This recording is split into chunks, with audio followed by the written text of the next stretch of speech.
Molt bé. Crec que estem Well, I online. think that we are going live right now.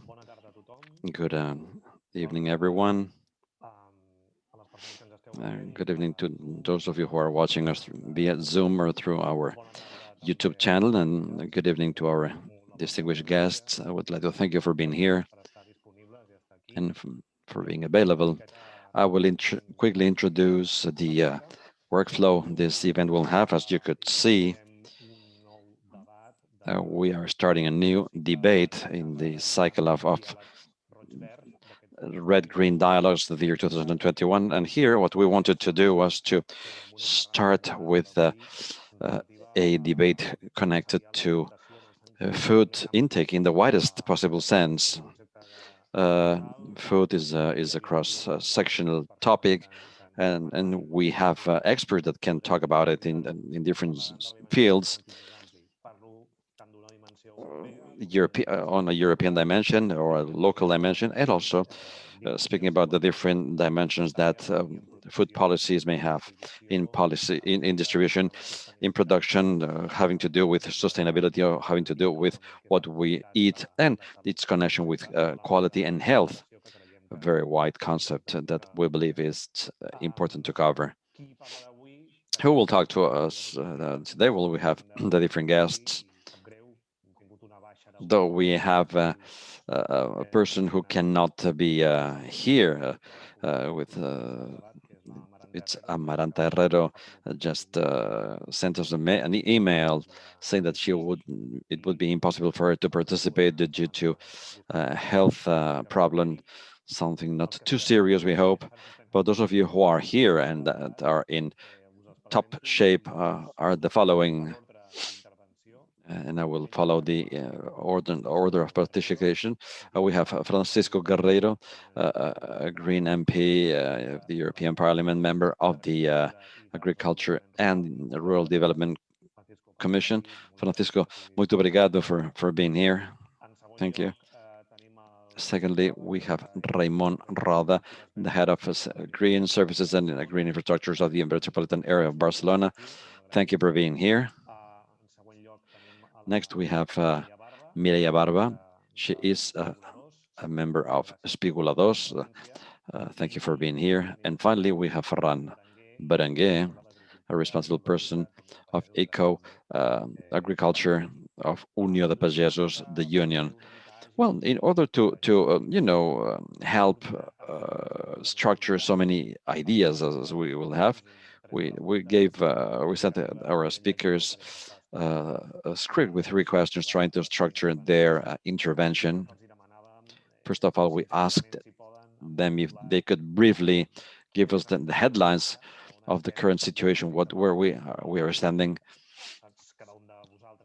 Each one of you will have to answer according to your experience or area of knowledge, and what are the characteristics of this current situation with respect to food intake, sustainability, production, etc. Secondly, we also asked our distinguished speakers if they could define 3 goals in their daily activities. What are the challenges, the goals? What you think it's a priority in your daily to-do list? And finally, what is the main desirable challenge, the main future challenge? Could you define it? Maybe define just one topic. I know it's difficult. We are asking you to be very synthetic. So this is the order of participation, and when the different participations are over through the YouTube or Zoom questions, we'll make a final round of questions, and then you can answer, or you can make a final intervention, maybe also make comments on other topics that you heard. Finally, we will see Susanne Riga, the co-chairperson of the Green European Foundation, our partner in these sessions. Would like to thank her for their effort and interest. Francisco, you have the floor, and thank you very much for being here again. Thank you very much. I'll try to speak slow due to the interpretation because I speak very, very fast. So thanks for the invitation, and also Thank you. my colleagues that are here to debate a very important issue, that is how we eat, the quality of food that we produce, and the way we manage also these resources, talking about soil, water, energy, and that is directly correlated with our health, with the biodiversity, the loss of biodiversity, forests. And I would briefly touch also on oceans, that it's normally a sector that is not talked on these discussions, that I think is really important. So going to the headlines, as you stated, well, I would say that the most important thing related to the topic of the food system, it would be the common agriculture policy that is now being finalized by the Commission, the Parliament, and the Council. So now we are on trilogues. That is the negotiation between these three institutions to finalize the document of the common agricultural policies. We had several difficulties alongside the process. First, because the first proposal was made by the previous commission, and so it didn't have the scope of the climate transition that we need to have. So we had to work on that. And then the parliament worked on a position that was more progressive than the proposal of the commission, although in our perspective, the green perspective, it is not as progressive as it should be due to the 6-7 years that we need to make a structural change in the way that we produce food in Europe, and then we have the trilogues, and we have the council, that is normally the most conservative institution that is led by member states. And well, we can see clearly by the history, the recent history, that the council tends to destroy several regulations, several parameters that protect biodiversity, that are more related to this transition that we need to do. So a more sustainable way of producing, distributing, and consuming food. Local, regional, based on more biological methods of production that really cares for animal welfare, and that shortens the distance between the production of food and the consumption, and also takes into consideration the emissions that this sector has. This sector has in agricultural, we are talking about 10% of the GE emissions. There are some reports that say that it's a bit higher, but let's consider the reports of the Commission. So 10% of the emissions in the European Union, and which 70% of those 10% of emissions are correlated to animal farming. So we don't see an approach that really has the considerations of the scientific knowledge that we have. Several NGOs also stated that it's important for us that this shift to a more plant-based, local, regional,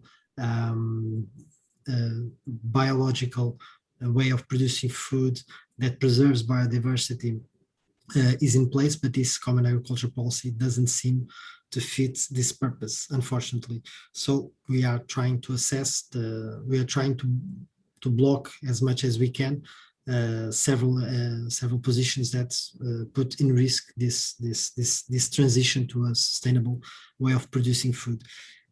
Also correlated, there's a strategy for biodiversity that is also being debated here on the Parliament. So it was introduced by the Commission, and now it's being debated here on the European Parliament. So we are making our amendments and our positions. Also the farm to fork strategy, and we want this to be concluded. So this can also be can influence the common agricultural policy. There's a risk that the common agricultural policy will not take into consideration these two very important strategies, because, well, the common agricultural policy is much more advanced in the final negotiations, and the biodiversity strategy and the farm to fork strategy are still on the Parliament being discussed. So there's a risk that the Common Agriculture Policy doesn't have the contribution of these two very important strategies that, well, summarizing, try to protect and restore the biodiversity and reducing pesticides, having more care about several aspects of the way we produce food, and the farm to fork strategy that very simply is the trying to shift to a more regenerative type of producing food, as I stated early on, that is more local, more regional, more biological, and that has a consideration of animal welfare and the proximity to smaller producers and smaller consumer markets. So, in finalizing this point, I also think that it's important for us to debate or at least share that the EMFF, that is the fund that is allocated to fisheries, is also finished. So this will be now ratified by the parliament because there's a majority and unfortunately doesn't have the considerations also that we think, the Greens think, that should have to protect biodiversity and to allocate the funds, the public funds, to those who really need to make this transition to a more sustainable way of collecting food in the oceans. There is small fishermen and coastal rural fishermen. And so we have, among other things, this money is allocated to the industry between 12 and 24 meters and 24 meters and above. So an industry that has profits and doesn't need this public money to make the upgrades on their ships will receive this money. And so this is one of the things that can open the door to subsidies that are perverse to the environment and then can lead to overfishing. I would wrap up this first part like this.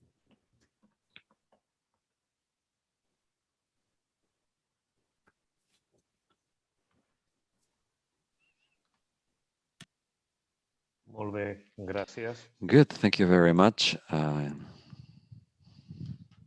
vulguis, Raimon. Raimon, you have the floor now. Thank you. First of all, I would like to thank you for having invited us to participate in this session.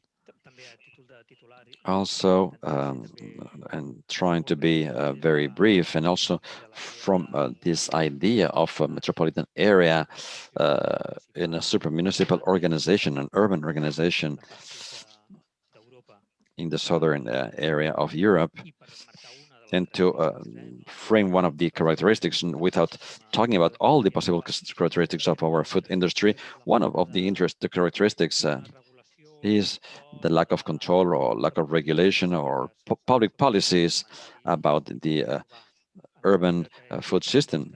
These were policies like cities like Barcelona had implemented at the beginning of the 20th century that, well, that is not implemented anymore. And there's a certain fear or certain abandonment when trying to join policies on, for example, prices or on the commercialization chain and other aspects that can regulate and that can lead a food supply system in the urban or rural areas.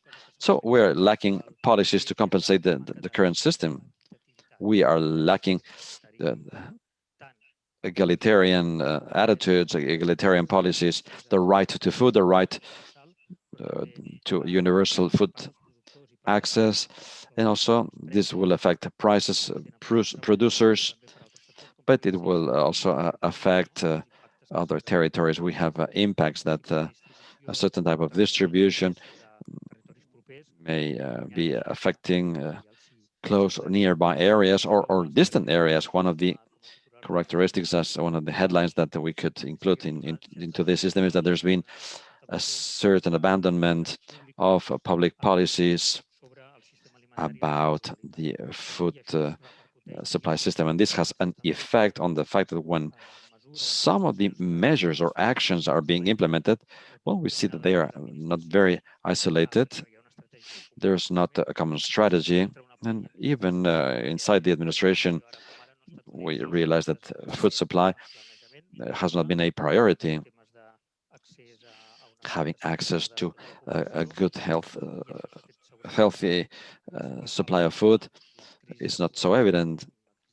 For example, in our climate crisis, in our social crisis, in our healthcare crisis, we need this type of policies. In the healthcare crisis, for example, we could see what the role of food was and the lack of mechanisms that the public administration had in order to regulate all this regulation and control may sound tough, but in other sectors that were strategic has been done. So this is one of the main characteristics of the current system.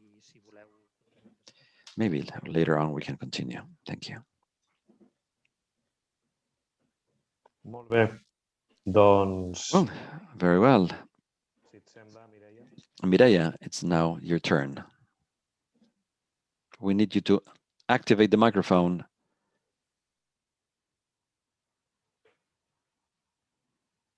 Mireia, no et sentim. Estàs mutejada, tens el micròfon apagat. Your microphone is muted. Ara sí. My apologies. As a headline, I would say that the food losses, some people say is not existing. We understand that sustainability has to be accepted on an economic and social perspective. I would also like to include the bullet points that we're working on. Basically, we have three. We work for the reduction of losses and misuse of food in order to revert that situation and also to offer solutions and to evidence the problems we have. This is done through ESPIGOLADORS, which is the recuperation of an activity, which is the recuperation of fruits and vegetables in the primary sectors. This activity on March the 5th of the year 2020 has now been regulated with the law under the law of losses and misuse of food in Catalonia. We also try to foster a healthy food supply, something that is a basic right and that's highly valorated. And thirdly, we try to work for social justice, generating labor opportunities and enabling people while offering professional competences so that they can work in regular companies. So the main goal of ESPIGOLADORS Foundation intends to minimize losses in all areas, from the field to the home. This includes very severe environmental and social impacts. The model of commercialization, production, distribution, these models have to be affected in positively. We are betting for a new and more fair and more resilient system that fosters proximity and that is above all sustainable. Talking about losses and misuse of food, let me give you some figures that are probably popular among you. But according to the FAO, 1 out of every 3 foods that are produced globally is misused. And this figure shows that all the resources that are used with these foods are lost. And this also means that the use of the lands that have been used to create this food, the loss of water, the loss of biodiversity, and the CO2 or greenhouse effect are also evident. Some studies said that the reduction of losses and misuse, the reduction of this could also greatly help global warming. We have to try to show a way to have access to a healthy food supply. There's no direct cause between all these elements, but there is a model that is far from social justice. There is an evident contradiction. Food ends up in the dustbin when many people, millions of people, are unable to have access to food. And well, I have an open question here. We believe that through the reduction of losses and the food misuse, we can give an answer to a situation of healthy food for everyone. But this is an answer to an emergency situation. We have to think on a long-term basis, what is the solution we'd like to offer for both the reduction of losses and misuse of food, and also to offer a healthy diet to everyone, healthy food to everyone. This is something we should consider. On the other hand, we understand food an element of community power. And some people understand food as goods, but the loss of this community potential generates or makes small producers have a harder job. The generational relay is being lost. The generational change is being lost. The commercialization circuits are not profitable, and people are more distant from the value of food and from the land, from the soil. This is something that is far from territories and that is opposed to the principles of food sovereignty.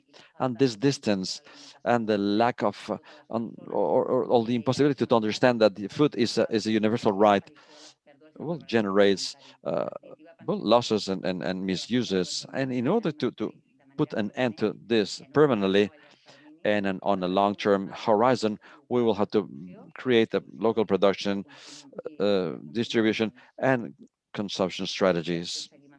We'll continue later on with more ideas. Thank you. Ferran, now it's up to you. You have the floor. Well, headlines. Headlines are hard for me. Well, I don't have headlines, but I will try. Well, maybe later on, I will be able to generate brief headlines, but now I will elaborate my ideas.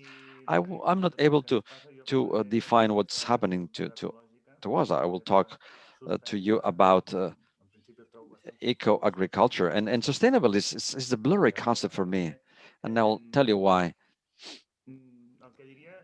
I would say that from our perspective, eco agriculture generates interest, proximity, no matter if it's ecological or not agriculture, is more interesting to many people. And we are at the moment of precariousness, and many people may not have access to quality products because of this precariousness. Something that we can associate to this is that the ecological sector is now part of the big distribution. In different parts of Europe, things are different, but here we are living it as a reality. In the last few years, we know that this situation is being accelerated. Big distribution platforms, hypermarkets, unfortunately, are becoming the rule, the normal thing. This happens in direct sales, in short circuits, because these big companies have the capacity of using many resources and try to own the control of this distribution chain through distribution itself or processes of integration. And with all this, we may end up losing our autonomy, the autonomy that had been gained from the eco sector generating other alternatives. In this situation of change, in this situation of growth, we see that there is a big confusion in the new users. We find change that do unlawful marketing. They seem to show that their production is natural or eco-oriented. They have specialists that help them do that. And also we see the frauds existing in the selling. Sometimes it's not properly certified. Many shops are not certified or not approved. People do things correctly, but some other people, they have eco products next to non-eco products, and well, this may generate confusion because some people would like to have sustainable agriculture being the equivalent of eco agriculture. In the Department of Agriculture, they are willing to create a certification similar to what the automotive industry does when certifying cars, or like in houses, energy certification. And then the Department of Agriculture intends to certify agro companies with certification of sustainability. They are checking the small details, not the big ones. They will not realize, or they will not understand if herbicides or purines or GMOs are used, if this is a food distribution, food distribution chain that the, eliminates the autonomy to the small distributors and small producers. If it is this industry is based on importing goods from other countries or other regions. So this is all very confusing. Eco agriculture on the one hand, and sustainable agriculture being certified on the other. This will generate a great deal of confusion. Well, we are totally against this. And finally, well, there is a very blurry and confusing situation with respect to what Francisco said before. There is a reorientation of the food model in PARC in Europe. And the question here is how this is done with OMC or Mercosur treaties, because they will move their goods up, down, east, and west. Raw material for feeds, and even if it's a vegetarian food supply, well, in Europe, for example, very few legumes are produced. There is a confusion in that terminology that is often used, even with when talking about the strategies of having the fields at the table. We need local producers, we'll need local distributors. How to potentiate all this is one of the key questions. Ultimately, all these issues having to do with free trade are based on economic premises. And when you get subventions, these subventions are not economically properly economically oriented, because subventions are.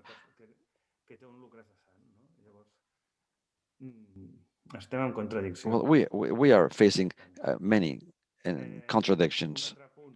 Another element that I think is very important, that this has to do with the future. What is the future going to be like? There is an issue of the new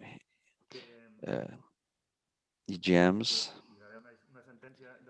There was a sentence of the European Court of Justice that said that they had to follow the set of regulations we have, but there are some consultations, different member states that are acting as lobbies on behalf of biotechnology companies in order to deregulate or to lower the level of demand of the new OGMs, genetically modified organisms. And well, there are some requests being made, though our country, our government is not asking agriculturists or is not asking experts, local experts, but rather is consulting biotechnological companies, and here we will have to request that our voice is heard. Those of you who are working in the European Union should question this, should stop it. Well, we are not being considered.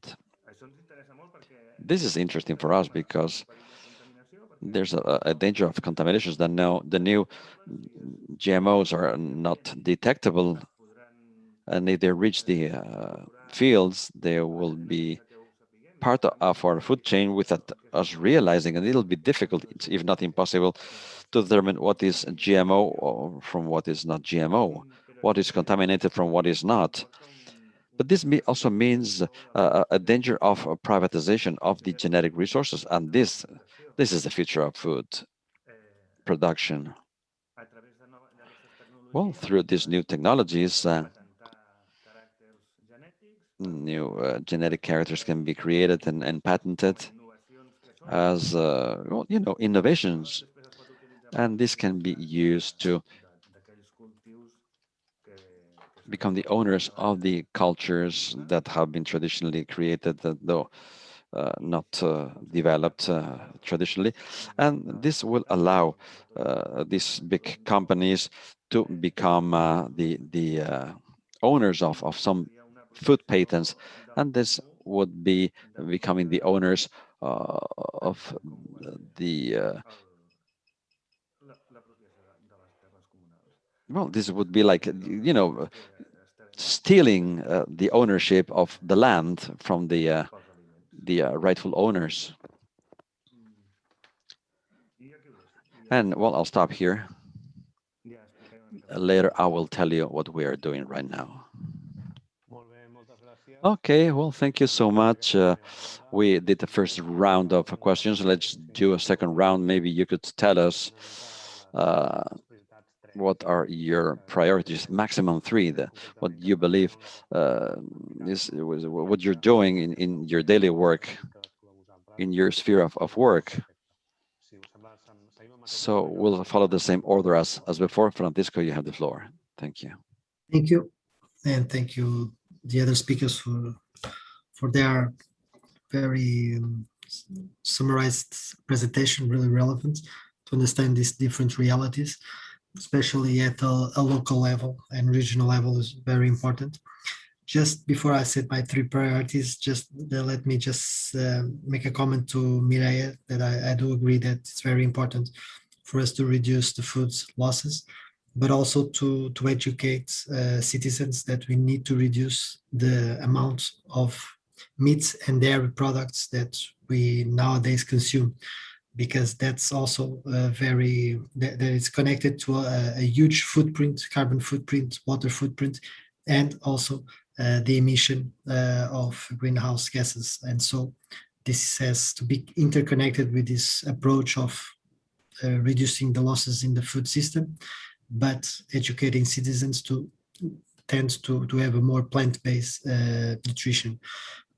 And also my colleague Ferran also stated here the international trades agreements that are very relevant, so we can have our food security and to really shift to a more local and regional production of foods. Nowadays, the Common Agricultural Policy is directed to mass production and exportation of food.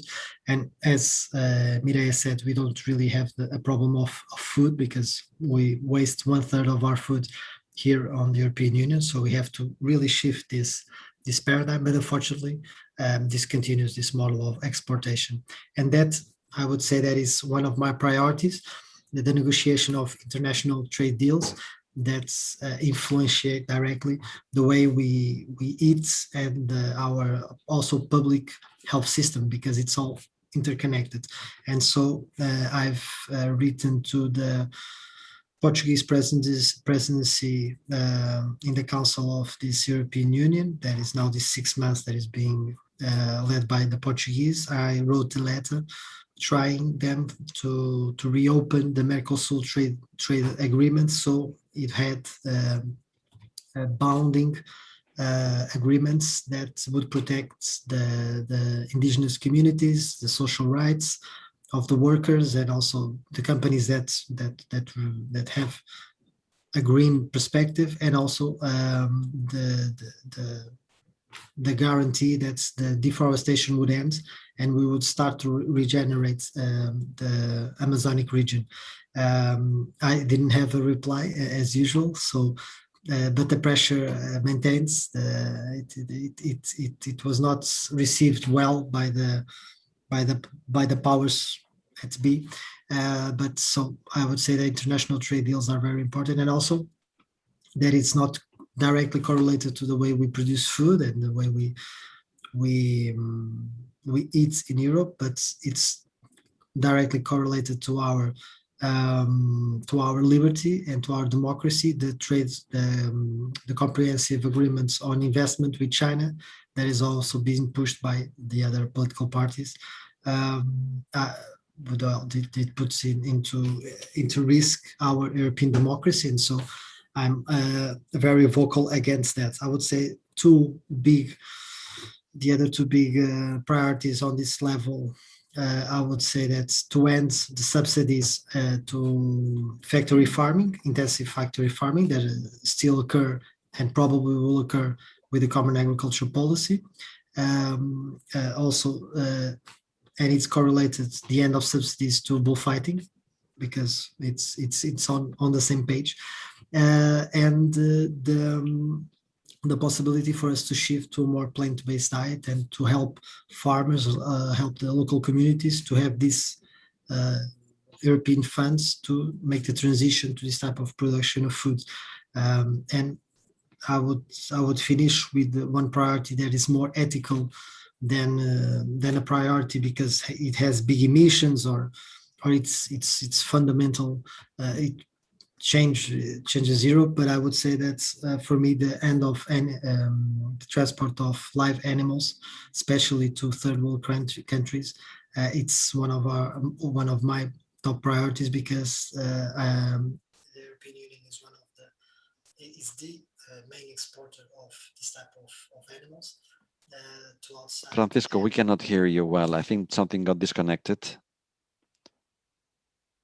Is it possible? Now I can hear you, I think. Yeah. No. It sounds very far away. Is it? And now, do you hear?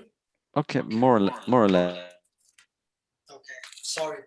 So the final priority would say that is to end the transport of live animals to third world countries, because it's a symptom of this insane way of producing food,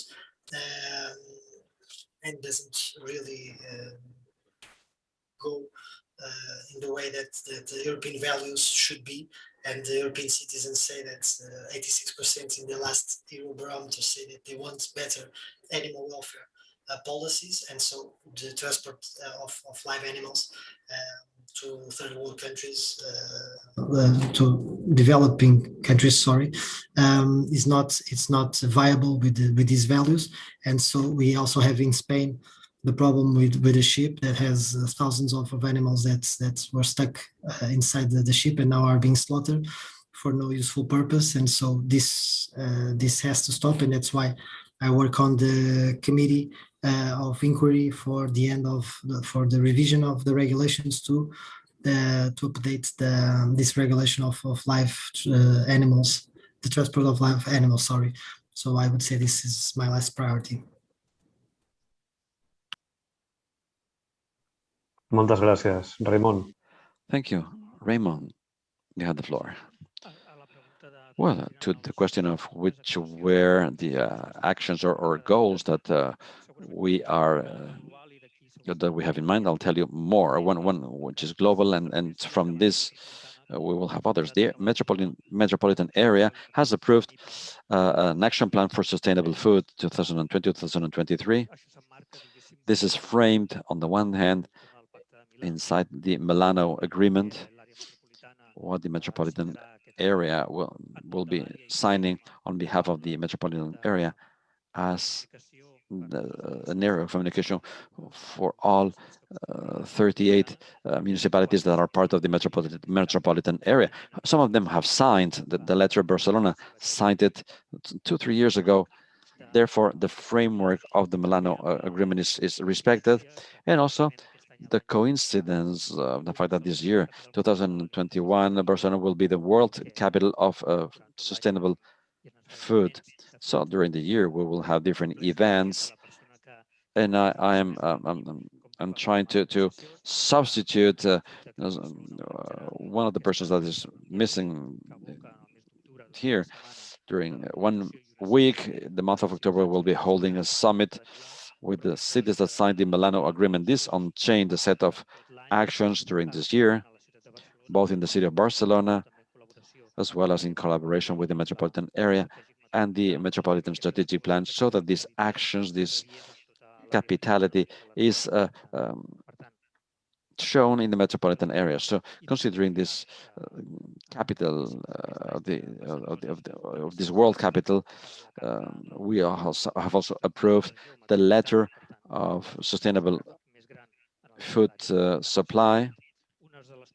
Some of the conditions of the Milano Agreement or the food charter is that each administration can take a snapshot or a diagnosis of what was being done, so that a joint or global strategy could be also implemented. Therefore, the metropolitan area developed an action plan that was approved by the Executive Commission and the plenary session, where we basically intend to identify and systematize the actions that were being organized from the metropolitan area, but as I said before, were being done, but in an uncoordinated way. So we had to generate mechanisms of governance with municipalities and other bodies like the City Council of Barcelona and the government of Catalonia, together with other territories as well, generate knowledge and tools that allow the development of these strategies or these policies or plans, and also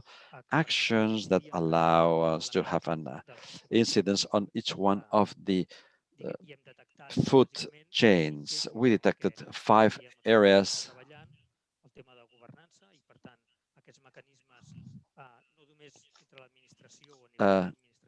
not only in the different levels of administration, but in also some people, we hear that we're missing public policies, not only policies from administration, but also the empowering the civil society. We need mechanisms where citizens can decide what they want to eat and how they want to eat their food. We have to determine these governance systems.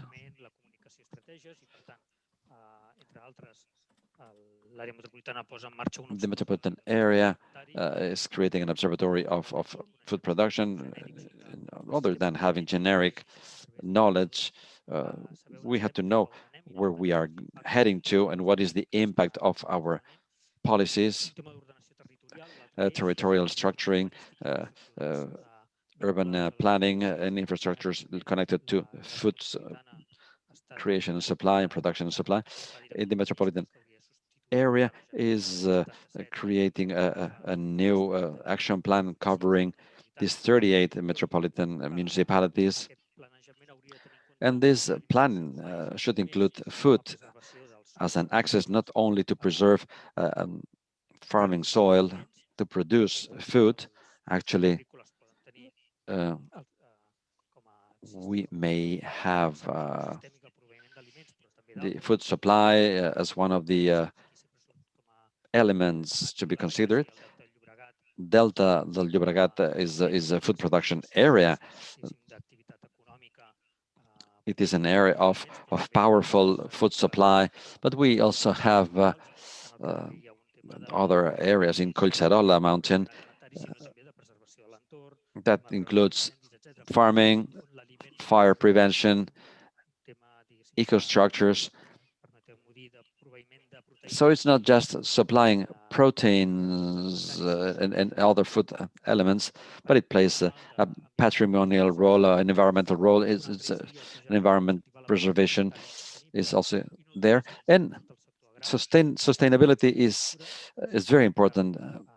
Infrastructures and farming is part of our metropolitan structures, and we have to give offer the mechanisms so that the production is observed, transformation is included, sales, commercialization, what we said before, what kind of production and what type of consumers we have. We need mechanisms to go from small producers to small consumers. Well, we can do that through projects of Unió de Pagesos and City Council of Barcelona. We are involved in this as well, facilitating production, facilitating distribution. But as a metropolitan policy, we understand that we have to limit losses and misuses. This is connected, obviously, to the different circular economy items. So it's not just a matter of determining what is the politically correct set of things to be done, but in energy infrastructure, water management,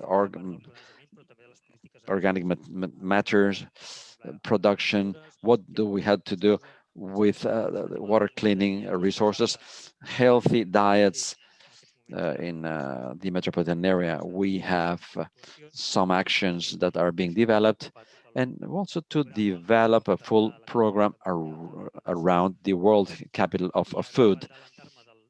And I was going to talk about elements of the last point, but I'm not going to do this.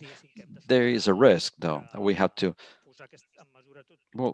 understand that putting in practice all this should not be also a list of actions, but it should involve changes in the different mechanisms from the administration, governance on the one hand, on decision making, who are going to make these decisions. It should not be a list of to-do things.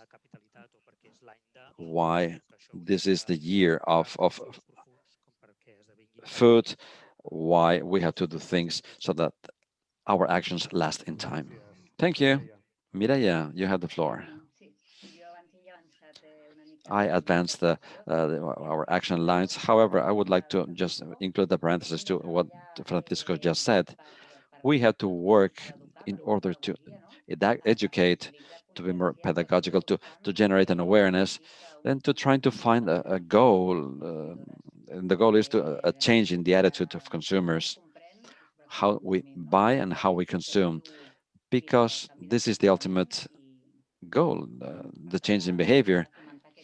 We have to foster this change. We have to support it, and well, we have to put our eyes on boys and girls.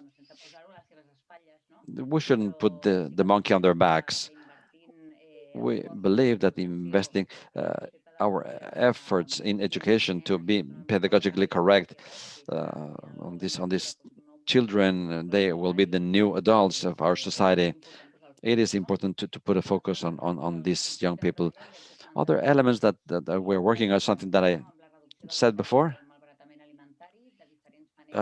misuse and losses, food have to be approached through well, we have Ferran of the Union of Farmers. We're also working with different farmers unions, because we have to go hand by hand to be able to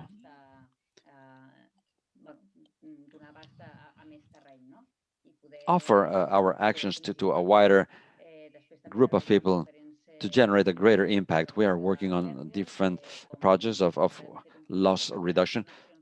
These are sometimes very specific actions, but that are highly inspiring and that can open the doors to new people doing new things. We have recuperated the bitter oranges in the streets of Barcelona, and the metropolitan area have many bitter orange trees, and nobody's using these oranges. Well, we have to put a value on these products. We are working so that our cities are more sustainable, and that are cities that generate good food that can be used by many people. These small actions can inspire others to do more things.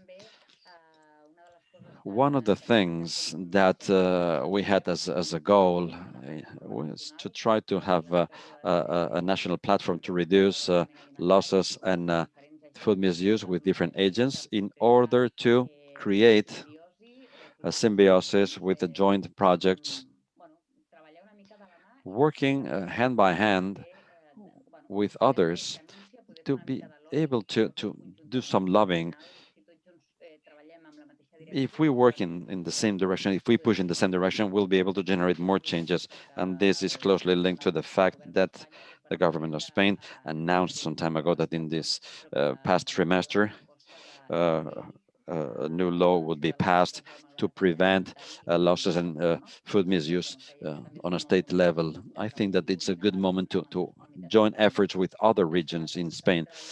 We also work to support the healthy food for everyone, fresh produce, vegetables and fruits. Uh, that should allow people from the city to be close to the farming fields. We have to have this connection. Otherwise, we will not be able to have healthy food, and we want to avoid losses. We have to be very pedagogical. We have to help citizens understand this. And thirdly, we work for social justice. What we are proposing is a model that is highly cross-sectional, very integral, where we have three axes: the reduction of food misuses, the defense to a healthy diet, and social justice. Maybe we should see new models that generate a positive impact environmentally, economically, and socially. Ferran, just let me make a brief parenthesis. There's a question in the chat that I would kindly ask you to read. I think that Francisco could answer at the end when he wants to, the connection between the World Trade Organization and eco farming. It's a question that we have here. So maybe if you would like to make any comments about this, these comments will be welcome. Well, Ferran, you have the floor. What we are working on right now, well, we are working on things that are related to what I just said before.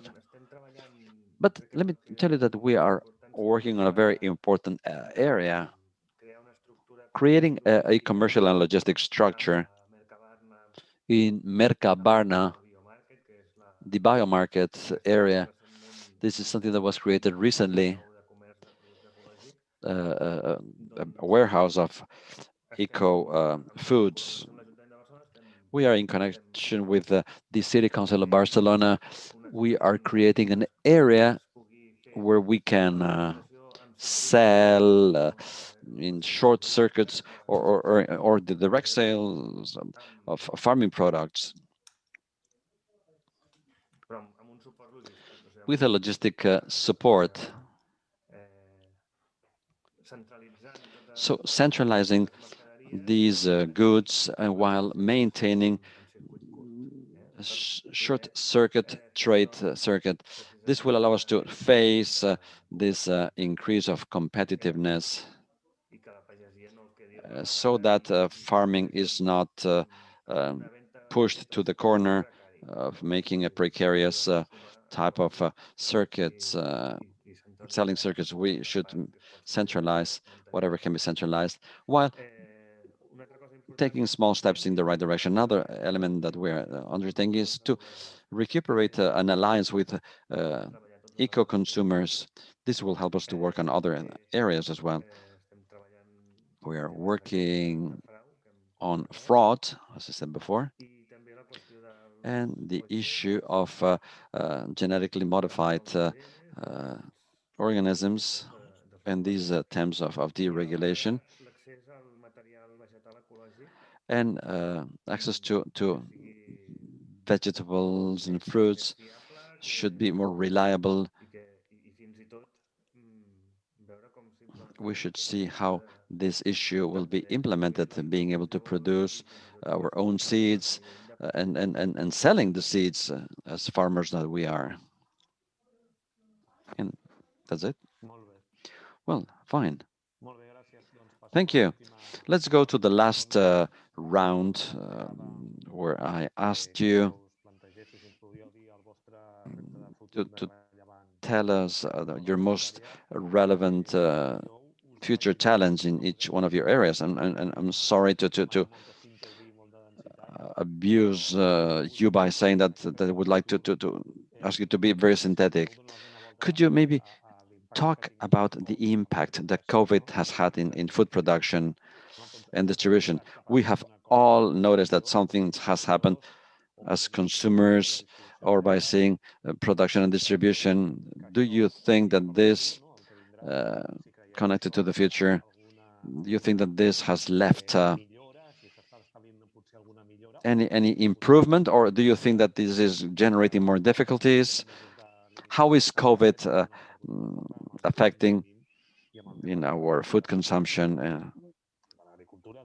and in the agri-food industry in general? Okay, Francisco, you have the floor. Yeah, good question. Well, we saw that the agri sector was very resilient, especially in the first lockdown, general lockdown that we had. And so we tested in certain degrees the resilience of the production and distribution, and also the consumption of agricultural products. However, there's a trend that shows that citizens, due to their lack of financial availability and due to the growth of unemployment, have more difficulties to buy better goods that have a tendency to be more expensive. So biological products, some products that are with more value, nutritional value, because the system permeates and promotes the subsidiation of products that are processed and based on meat and dairy and so on and so forth, and doesn't allocate funds to improve this culture of ecological production and local markets and those kind of circuits.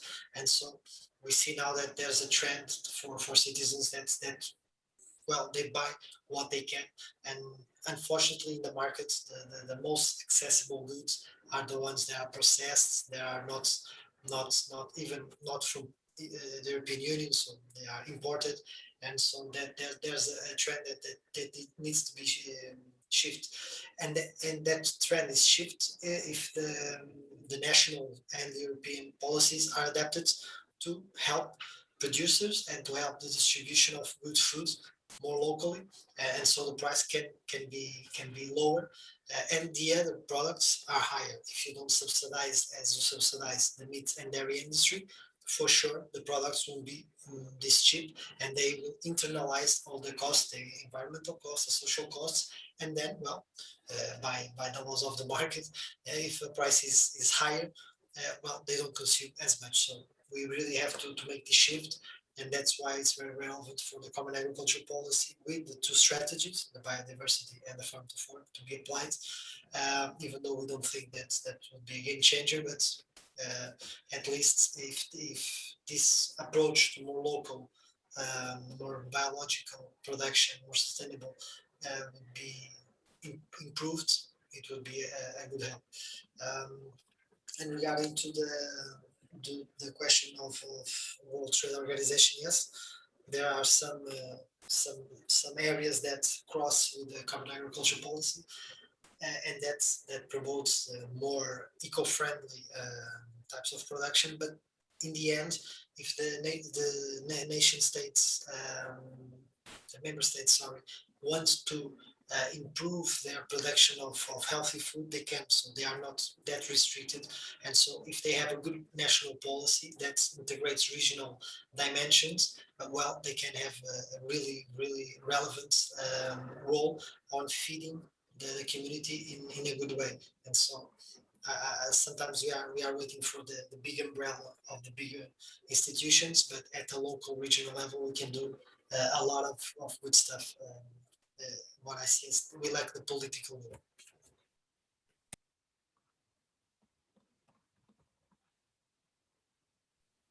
Gracias. Raimon. Thank you, Raimon. I agree with the fact that the challenge is approaching this politically. I know that there are many challenges ahead: production capacity, more sustainable production, resilience, global and climate change, increasing equity in the distribution. So these are challenges that include legislative instruments, elements that could be solved. I think that one of the challenges is that what we try to do is changing a system, and these individual changes won't make the food chain change locally only. We have to implement governance or co-decision or co-political management systems,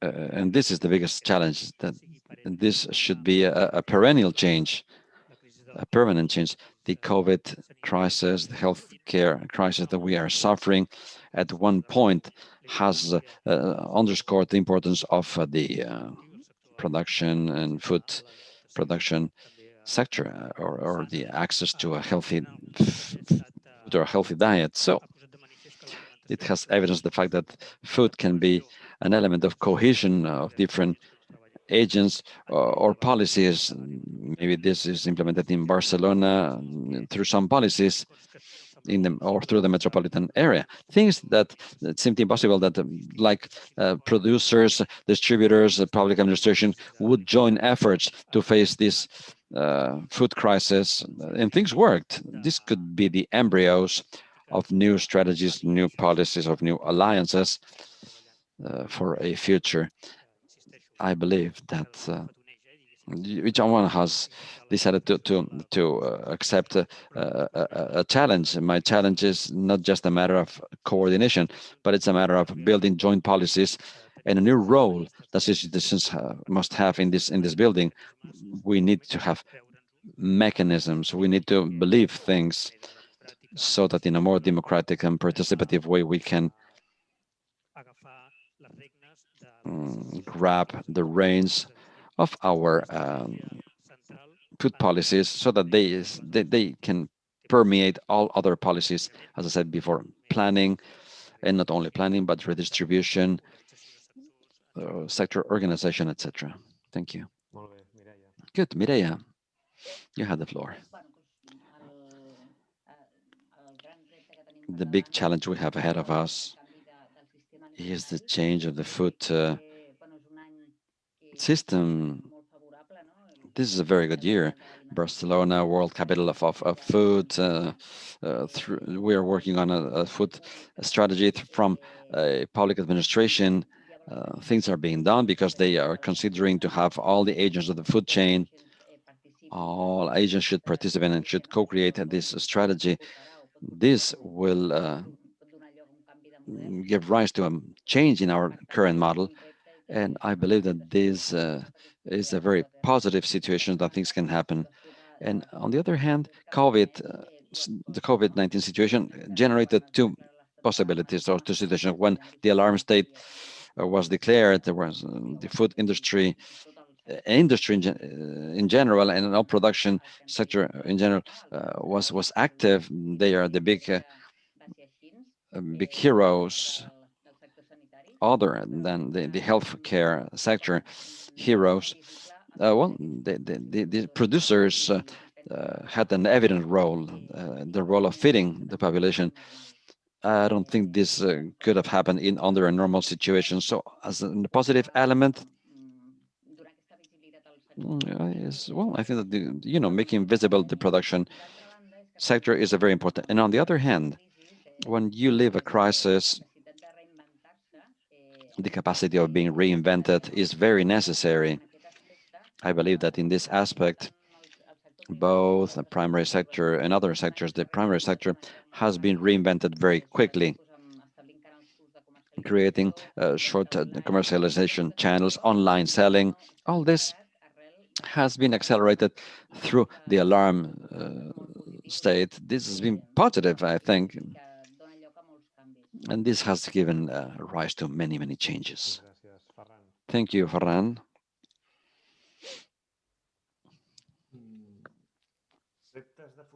Future challenges, well, generally speaking, and very importantly, well, working so that there is a change, a generational change. We need more young people working in the fields, working as farmers, and also for the autonomy of our sector that should not be connected to the big companies, should be not be connected to the decision of big multinationals. We should be the leaders of our future. And more specifically, we have a future, immediate future or near future challenge, which is the climate change crisis. Not only how to face it, not only how to adapt to it, but rather how we can contribute from agriculture and farming and cattle breeding to reduce the carbon levels in our atmosphere, the carbon footprint. We have to potentiate the good practices that some are following. We have to do more research on that area, the role of pastures, of cattle breeding, and the different strategies of reducing plowing or, well, not using herbicides, on the other hand, and achieving more resilient and fertile soils,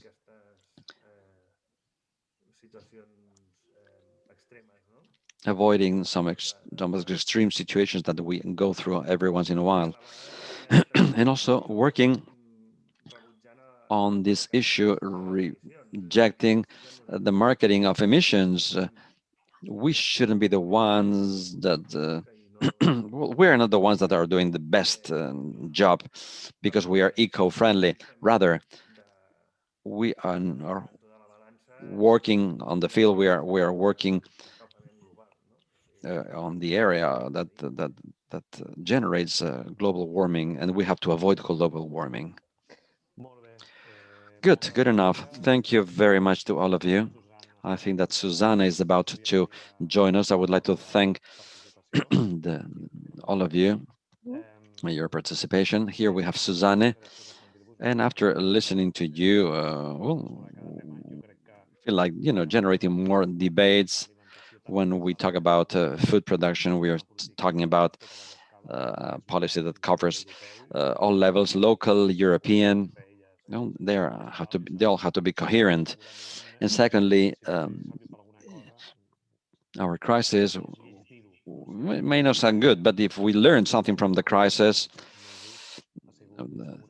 was an increase of our awareness and the influence that food has both and its distribution as a key element that many thought that it was something nearly automatic. Sometimes buying food is something that people believe is done inadvertently, but we have to have good strategies, good policies, because if we overcome our healthcare crisis, maybe we may end up forgetting many things and we may go back to the old practices that we should not go back to. So again, thank you very much. I'm very grateful for having you all here. Susanna, welcome. And you have the floor now. Thank you very much, Mark. Thank you very much, all the speakers. I will not take over for a long time the floor because I think you have really put interesting inputs, and I have listened in the back on the side of the listener the whole afternoon here with you. And I think what is really important, what you have pointed out, is that we really need a connection between the different levels of local, of regional, national, and European level to coordinate one of our main issues, because every day we consume food, and every day this is something where everyone and every day we have an influence on. to use it and to decide also on it how it can be produced. So it's something which connects us from different levels as a consumer, as the one who is buying the food and as the one who is consuming it, but also on the political level, who is going to make the rules for it and the rules how it will be treated and how it will be also distributed. So I think it's one of the points where a lot of issues come together, and therefore I'm really happy in the name of Jeff to thank you and to Nous Horizons to open up the floor for this important issue. And I think it will not be the last time we will take it over, not only during this year when Barcelona is the capital of sustainable food, but also in the future when we have to talk about it and have to see, because when we talk about climate change, this is something where everyone can be a part of it to make a change and to really to make our future a little bit more sustainable and more green on it. But therefore we need also to include the political level. So from my side, from the side of Jeff, thank you very much for being here with us. And we will follow up with this issue, that's for sure. And for sure, we will follow up with a cooperation with Nous Horizons on the Green-Red dialogues to pick up issues like this, where social and green issues will come together. Thank you very much. Thank you, Mark, for the moderation.